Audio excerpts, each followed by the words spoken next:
the vines here are generally, especially on the plain, are planted and trained very high. And this is to help reduce the risk of frost damage and also to reduce humidity. The plantings in Alsace are about half as dense as they are in Burgundy due to that higher training. They're probably about 4,500 to about 4,800 vines per hectare. And those vines are obviously in this picture planted on hillsides. If you are on hillsides, you must pick by hand. Also, by law, if you're a Grand Cru, you must pick by hand. I should mention the fact that a lot of these growers are now going organic. 15% of the vineyards are organic in Alsace, which if you compare that with all of France is averaging about 10%. So they're way above the curve there. And again, given these wonderful dry conditions you have during the growing season, it's prime for producing grapes in the organic viticulture method. And again, long hang time due to the dry weather does allow for a range of styles. And then winemaking, the goal with wines from Alsace is to maintain that fruit character. I mean, that's why we put a single label on the bottle.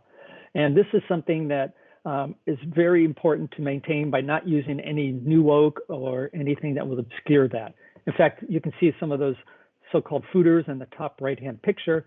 If they're using those foeders for the very first time, they will generally put in lesser grapes like Sylvaner or something, or Pinot Blanc, because those are the grapes that are not going to, and they'll make Edelsviker from that, as opposed to making a classic wine. But Edelsviker, by the way, means noble mixture, and it's similar to another description you might see called gentile.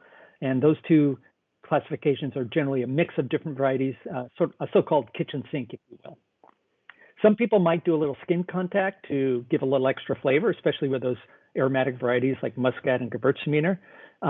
And temperature-wise, generally you ferment at a little bit warmer temperature for Gewürztraminer and Pinot Gris. That's because those grapes can have a little bit higher sugar at harvest. And if you want to make a dry wine, you need to have the temperature a little bit warmer to ensure that the fermentation will go to completeness.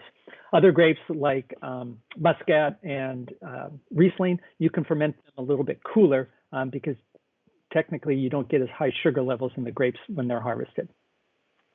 Lees aging can take place in these large containers, which add a little creaminess and texture to the wines, but they're not stirred very much because you want to, again, maintain the freshness in the wines. So here are some of the appellation designations you could find on the label. Obviously, Alsace AOC, which is the broad appellation, comes from anywhere within the region, but you can find the name Grand Cru. Now, Grand Cru is a appellation status that was instituted in the 1980s. Today, there's about 51 of them, and they are becoming more and more important, I think, again, because a lot of growers and producers are putting more attention to the vineyards and really trying to draw the best quality out of their grapes. When it was first introduced, there was a lot of controversy about Grand Cru. Some people felt the best sites weren't all selected and the yields were too high, but I think people are really now recognizing that Grand Cru does mean something and it will produce a higher quality wine. Again, as I just mentioned a little while ago, there are two other designations you can have on your label. Vendange tardive, which translates as late picked. These are grapes that are picked a little bit later than normal, and there's a minimum amount of sugar they must have in the grapes to be classified as such. Also, Gewürztraminer and Pinot Gris, which tend to have a little bit higher sugar, naturally will have higher minimum requirements for Vendange tardive than would Riesling and Muscat. Sometimes with these Vendange tardives, when you ferment them, they are dry, but sometimes it might have just a kiss of sweetness because the sugar is so high that all that sugar cannot be converted into alcohol. On the other hand, if you have a selection de Grand Noble, sometimes abbreviated SGN, those are grapes that are infected with botrytis, and those will always be sweet. These are comparable to a Beerenauer Lese or Trocken Beerenauer Lese from Germany. So these, again, to be called a Vendange tardive or Selection Grand Noble, it must be made from either Riesling, Gewürztraminer, Pinot Gris, or Muscat.